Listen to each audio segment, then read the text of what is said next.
Mana PPT-nya? Belum ya?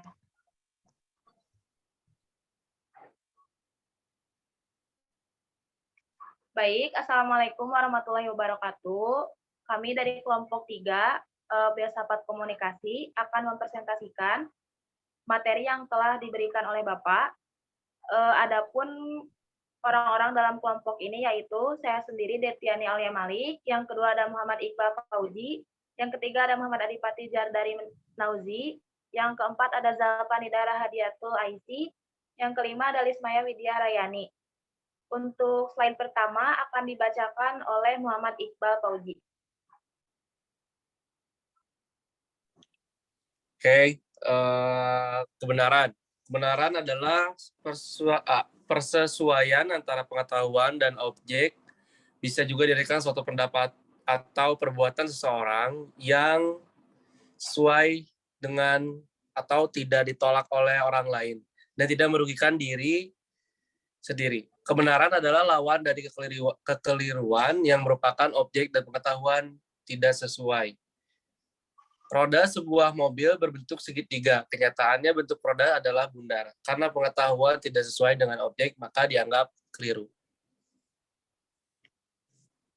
Baik, untuk slide selanjutnya akan dibacakan oleh Lismaya. Macam-macam kebenaran. Kebenaran religius dibangun berdasarkan kaidah agama atau keyakinan tertentu, disebut juga sebagai kebenaran absolut yang tidak terbantahkan. Kedua, kebenaran filosofis. Kebenaran dari hasil perenungan kontemplatif terhadap hakikat dari sesuatu, meskipun pemikiran tersebut bersifat subjektif dan relatif. Ketiga, kebenaran estetis. Kebenaran yang berdasarkan penilaian dari indah atau buruk. Keempat, kebenaran ilmiah. Kebenaran yang ditandai terpenuhinya syarat-syarat ilmiah yang divalidasi oleh bukti empiris.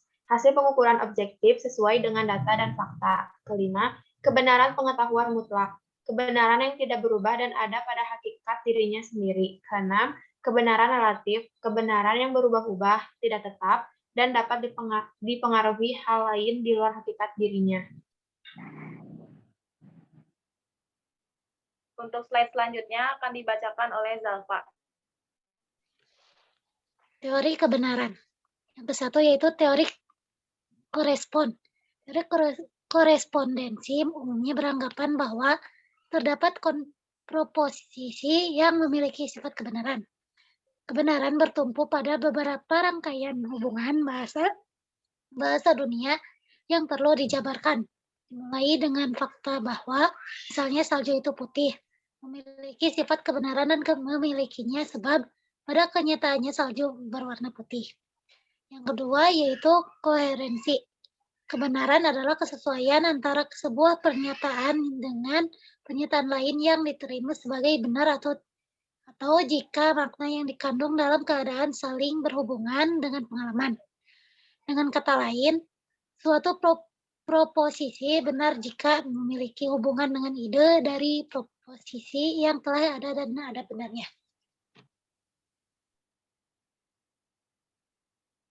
Slide selanjutnya dibacakan oleh Adipati.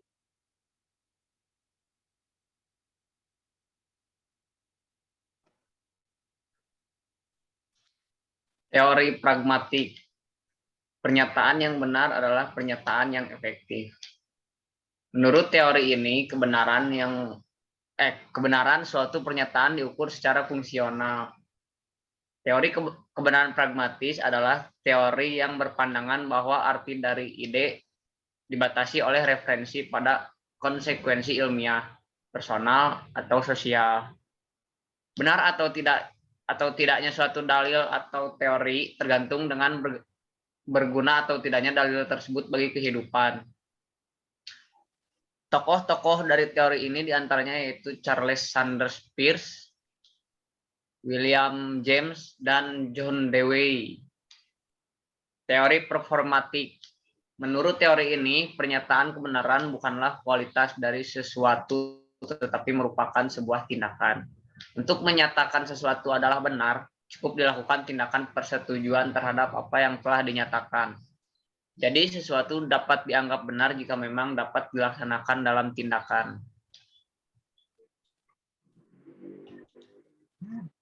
Dan slide ini akan dibacakan oleh saya sendiri. Teori konsensus. Kebenaran adalah kesesuaian yang dapat diterima oleh orang, terutama di kalangan para ahli. Teori ini digagas oleh Thomas Kuhn yang menyatakan bahwa ilmu pengetahuan berkembang dalam beberapa tahapan. Pertama, pengetahuan diterima oleh masyarakat berdasarkan konsepsi ilmiah. Slide ini akan dibacakan oleh Iqbal.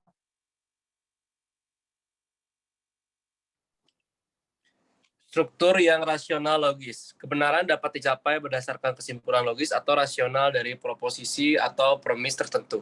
Karena kebenaran ilmiah bersifat rasional, maka semua orang yang rasional, yaitu yang dapat menggunakan akal budinya secara baik, dapat memahami kebenaran ilmiah.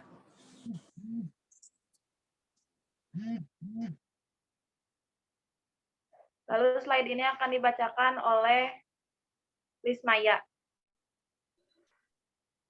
Isi empiris. Kebenaran ilmiah perlu diuji dengan kenyataan yang ada. Bahkan sebagian besar pengetahuan dan kebenaran ilmiah berkaitan dengan kenyataan empiris di alam ini. Hal ini tidak berarti bahwa dalam kebenaran ilmiah spekulasi tetap ada, namun sampai tingkat tertentu, spekulasi itu bisa dibayangkan sebagai nyata atau tidak, karena sekalipun suatu pernyataan dianggap benar secara logis. Perlu dicek apakah pernyataan tersebut juga benar secara empiris. Lalu slide ini akan dibacakan oleh Salpa. Isi pragmatis dapat diterapkan. Sifat pragmatis berusaha menggabungkan kedua sifat kebenaran sebelumnya, atau logis dan empiris. Maksudnya, jika suatu pernyataan benar dinyatakan benar secara logis dan empiris, maka pernyataan tersebut juga harus berguna bagi kehidupan manusia. Lalu selanjutnya akan dibacakan oleh Adipati. Penemuan non-ilmiah. Ada beberapa cara dalam menemukan kebenaran melalui pendekatan non-ilmiah, yaitu melalui kebetulan, trial and error, otoritas, spekulatif, akal sehat, prasangka, dan intuisi. Penemuan kebenaran secara kebetulan. Suatu peristiwa yang tidak disengaja kadang-kadang ternyata menghasilkan suatu kebenaran yang menambah perbendaharaan pengetahuan manusia. Karena sebelumnya kebenaran itu tidaklah diketahui.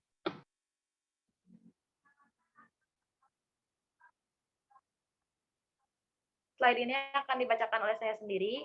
Penemuan kebenaran dengan trial and error. Mencoba sesuatu secara berulang-ulang, walaupun selalu menemukan kegagalan dan akhirnya menemukan suatu kebenaran disebut cara kerja trial and error. Dengan cara ini, seseorang telah aktif melakukan usaha untuk menemukan sesuatu, meskipun sebenarnya tidak mengetahui dengan pasti tentang sesuatu yang ingin dicapainya sebagai tujuan dalam melakukan percobaan itu. Slide ini akan dibacakan oleh Lismaya. Penemuan kebenaran melalui otoritas atau kewibawaan. Di dalam masyarakat, kerap kali ditemui orang-orang yang karena kedudukan pengetahuannya sangat dihormati dan dipercayai. Orang tersebut memiliki kewibawaan yang besar di lingkungan masyarakatnya. Banyak pendapatnya yang diterima sebagai kebenaran. Kepercayaan pada pendapatnya itu tidak saja karena kedudukannya di dalam masyarakat itu. Misalnya, sebagai pemimpin atau pemuka adat atau ulama dan lain-lainnya. Tetapi dapat juga karena keahliannya dalam bidang tertentu. Baik, slide ini akan dibacakan oleh Iqbal.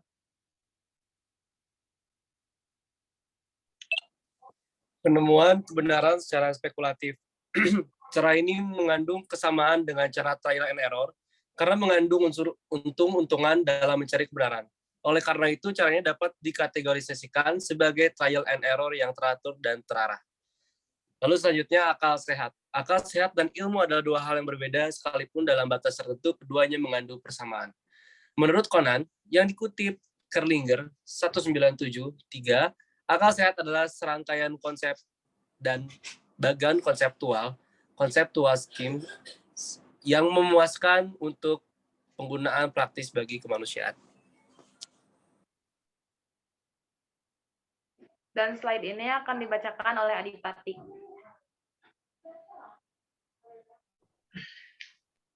Prasangka.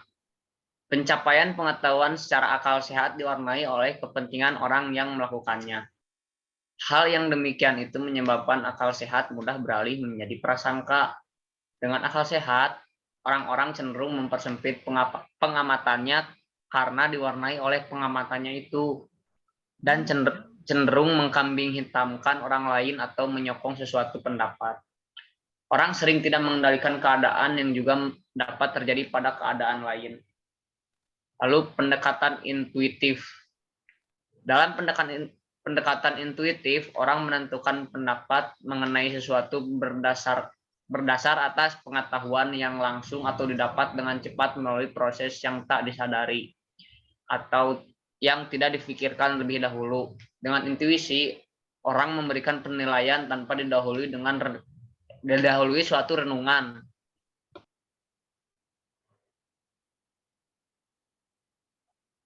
Lalu slide ini akan dibacakan oleh Lismaya.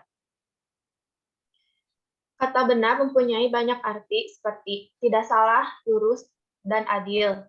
Sungguh-sungguh dan tidak bohong. Sesungguhnya, memang demikian halnya. Sangat sekali.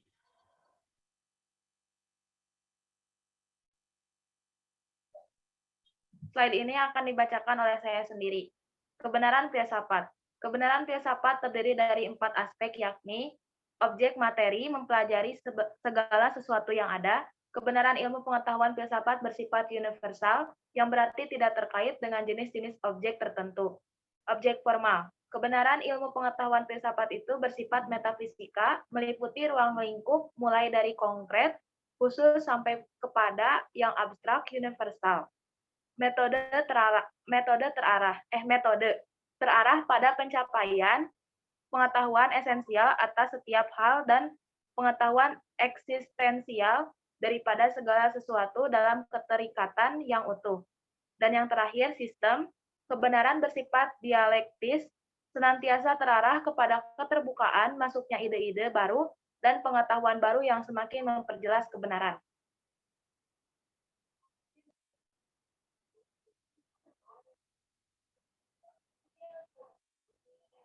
Habis ya? Udah? Mungkin cukup sekian presentasi dari kelompok kami. Mohon maaf jika banyak kekurangan dan kesalahan. Wassalamualaikum warahmatullahi wabarakatuh. Yes?